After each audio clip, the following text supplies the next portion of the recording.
মওদুদির মূল বক্তব্য হলো দাড়ি এক মুষ্টি রাখা জরুরি মনে করে এটা বেদাত। আসসালামু আলাইকুম ওয়া রাহমাতুল্লাহি ওয়া বারাকাতুহু। সুপ্রিয় দর্শক, আশা করছি সকলে ভালো আছেন। এই যে জামাত ইসলামের কর্মীরা মুখে দাড়ি রাখে না, তারা এর পেছনে মূল কারণটা কি জানেন?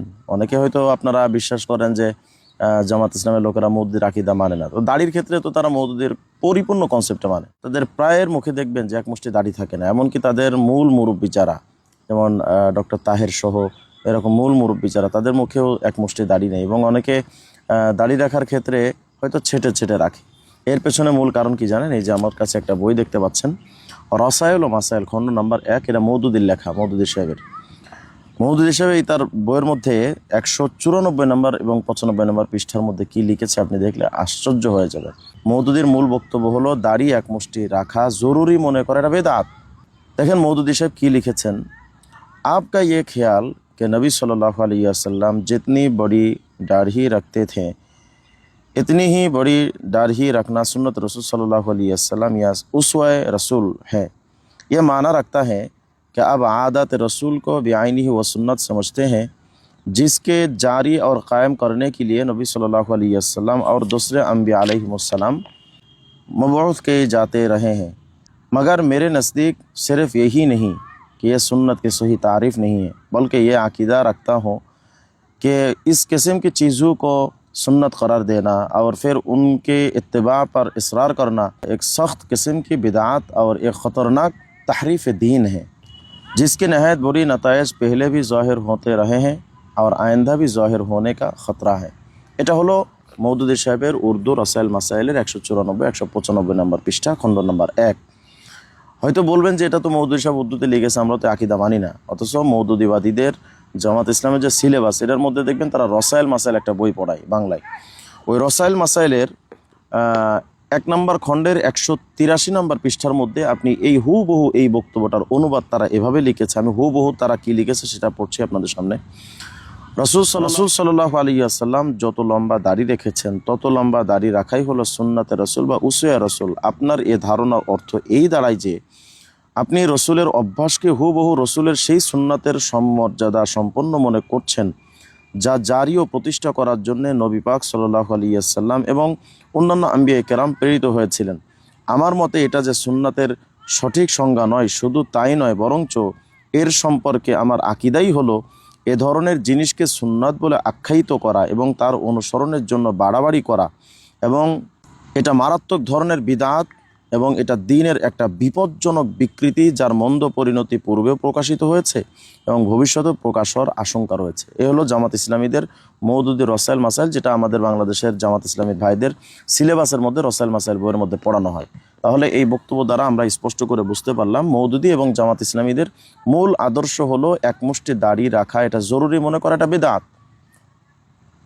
অথচ বেদাতের সংজ্ঞা হলো যে ব্যাপারে রাসূল সাল্লাল্লাহু আলাইহি ওয়াসাল্লামের কোনো কওল নেই, কোনো ফেল নেই, কোনো তাকরির নেই, তার মৌন সম্মতি, তার কাজ, তার কথা, সাহাবায়ে কেরামের থেকে এরকম কোনো, এক কথায় দ্বীনের মধ্যে এটার কোনো অস্তিত্ব নাই, সেটাকে যদি কেউ জরুরি মনে করে বা যদি সুন্নাত, ওয়াজিব, ফরজ ইত্যাদি মনে করে, তাহলে সেটা বেদাত হয়। অথচ দাড়ির ব্যাপারে রাসূলুল্লাহ সাল্লাল্লাহু আলাইহি ওয়াসাল্লামের থেকে অসংখ্য সহিহ হাদিস বর্ণিত হয়েছে দাড়ি লম্বা করার ব্যাপারে, এবং আদেশ সূচক শব্দ দিয়ে হুজুর সাল্লাল্লাহু আলাইহি ওয়াসাল্লাম দাড়ির ব্যাপারে বলেছেন। যেমন দেখেন, আমি সহিহ বুখারীর 5892 নম্বর একটি হাদিস আপনাদেরকে শোনাচ্ছি, যেটা হযরত আব্দুল্লাহ ইবনে ওমর রাদিয়াল্লাহু আনহু থেকে বর্ণিত। হুজুর সাল্লাল্লাহু আলাইহি ওয়াসাল্লাম বলেছেন, খালিফুল মুশরিকিন, তোমরা মুশরিকদের বিরোধিতা করো, মুশরিকদের ব্যাপারে তোমরা বৈপরীত্য প্রদর্শন দেখাও।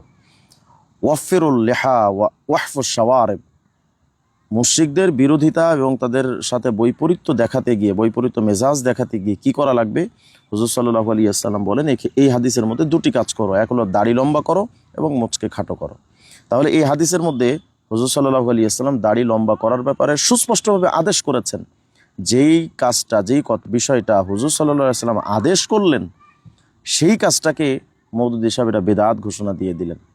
শুধু তাই নয়, এই দাড়ির ব্যাপার আপনি যদি অসংখ্য হাদিস আপনি সহিহ হাদিসগুলোতে পাবেন, যেমন সহিহ ইবনে হিব্বানের মধ্যে 1221 নম্বরের মধ্যে আপনি দেখবেন সেখানে দাড়ির ব্যাপারে ইফাউল লিহা শব্দ ব্যবহার করা হয়েছে। সহিহ বুখারীর 5893 নম্বর হাদিসের মধ্যে দেখবেন আফুল লিহা শব্দ ব্যবহার করা হয়েছে।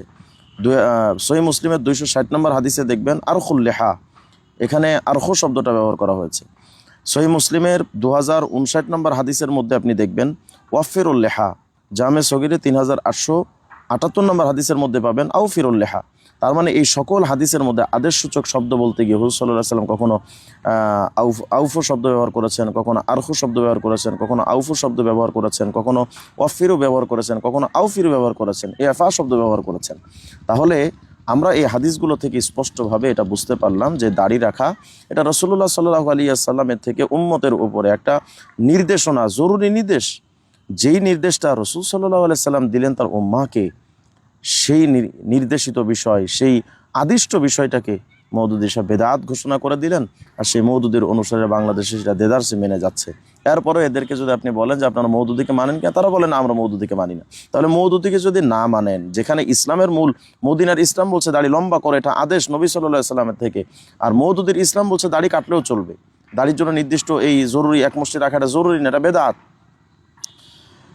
অথচ সমস্ত উম্মাহ এ ব্যাপারে একমত যে দাড়ি কাটা এবং এক মুষ্টি থেকে ছোট করা এটা সুস্পষ্ট হারাম, এটা সমস্ত উম্মাহ এজমা। এমনকি মওদুদিবাদীদেরকে আপনি প্রশ্ন করলে তারা বলবে যে আমরা হানাফি মাযহাব মানি, অথচ হানাফি মাযহাবের মধ্যে কি আসছে? রদ্দুল মুহতারের খণ্ড 9 583 নম্বর পৃষ্ঠার মধ্যে ইবনে আবিদিন শামী রাহিমাহুল্লাহ তিনি লিখেছেন ওয়া ইয়াহরুমু আলা রাজুল কতউ লিহিয়াতিহি, যে দাড়ি কর্তন করা এটা পুরুষের জন্য সুস্পষ্ট হারাম। অথচ মওদুদিবাদীরা বলে আমরা হানাফি মাযহাব মানি, অথচ হানাফি মাযহাবে দাড়ি কাটা হারাম, এই ফতোয়াটা তারা ডাইরেক্ট অস্বীকার করে দেয়। তারা তাদের বইয়ের মধ্যে রসাইল মাসাইল তারা তাদের সিলেবাসের মধ্যে পড়াচ্ছে যে দাড়ি এক মুষ্টি রাখা জরুরি নয়, বরং এটা জরুরি মনে করা বিদআত। শুধু তাই নয়, উম্মতের ইজমা এ ব্যাপারে কি দেখেন, রদ্দুল মুহতারের খণ্ড 3 398 নম্বর পৃষ্ঠার মধ্যে যদি আপনি দেখেন, সেখানে উম্মতের ইজমা লেখা হয়েছে, এখানে যে উম্মতের ঐক্যবদ্ধ সিদ্ধান্ত কি। সেখানে ইবনে আবিদিন শামী রাহমাতুল্লাহ আলাইহি লিখেছেন ওয়া আম্মাল আখযু মিনহা ওয়া হিয়া দুনা যালিকা কামা ইয়াফআলুহু বা'দুল মাগারিবা মুখান্নাসাতুর রিজাল ফালাম ইউবিহু আহাদ। অর্থাৎ পশ্চিমা সভ্যতা এবং হিজড়াদের মতো এক মুষ্টি দাড়ি ছোট করার এটার বৈধতা কেউ দেয়নি, এটা হানাফি মাযহাবের ফতোয়া এবং এটা উম্মতের ইজমা। এটা ইবনে আবিদিন শামী রাহমাতুল্লাহ আলাইহি লিখেছেন। শুধু তাই নয়, হাফেজ ইমাদউদ্দিন ইবনে কাসির রাহিমাহুল্লাহ তার আল বিদায়া ওয়ান নিহায়া কিতাবের খণ্ড 14 274 নম্বর পৃষ্ঠার মধ্যে লিখেছেন ইবনে কাসির রাহিমাহুল্লাহ ওয়া যালিকা মুহাররামুম বিল ইজমা, অর্থাৎ এই দাড়ি কর্তন করা এটা সমস্ত উম্মতের ঐক্যবদ্ধ সিদ্ধান্ত, দাড়ি কর্তন করা হারাম। অথচ উম্মতের ঐক্যবদ্ধ সিদ্ধান্ত হুজুর সাল্লাল্লাহু আলাইহি সাল্লামের সুস্পষ্ট সহিহ হাদিসের আদিষ্ট আদেশসূচক সহিহ হাদিসকে ডাইরেক্ট যারা বাদ দিয়ে দাড়ি জরুরি এটাকে যারা বিদআত বলে, তারা কি আদৌ মদিনার ইসলাম লালন করে? এটাকে আপনার এরপরও বিশ্বাস হয়? আপনারা তো আমাদেরকে যারা গালি দেন তাদের কাছে আমাদের অনুরোধ, আমরা অহেতুক কোনো কারণে এই জামাত শিবিরের ব্যাপারে আমরা অহেতুক কোনো কারণে কথা বলছি না। এটা আমাদের জাস্ট উম্মার প্রতি দরদ, আমাদের ভালোবাসা নিয়ে কথা বলা, যেন মানুষ তাদের এই ভ্রান্তি থেকে মানুষ ফিরে আসে। মওদুদি সাহেব স্পষ্ট করে দাড়ির ব্যাপারে বলেছেন দাড়ির নির্দিষ্ট কোনো সীমারেখা নাই, সামান্য ছোটোখাটো দাড়ি হলেই চলে। এটার ব্যাপারে আরেকটা পর্ব আমি ইনশাল্লাহ দিব। জাস্ট আজকে এতটুকুই যে মওদুদির মূল মতবাদ, মওদুদি সাহেব এবং তার অনুসারী বাংলাদেশে যারা আছে সবার মূল মতবাদ হলো দাড়ি এক মুষ্টি রাখা জরুরি মনে করা এটা বেদাত। অথচ মদিনার ইসলাম বলে দাড়ি অন্তত এক মুষ্টি হতে হবে। এখন সিদ্ধান্ত আপনার, আপনি মদিনার ইসলাম মানবেন না মওদুদির ইসলাম মানবেন। আসসালামু আলাইকুম ওয়া রাহমাতুল্লাহি ওয়া বারাকাতুহু।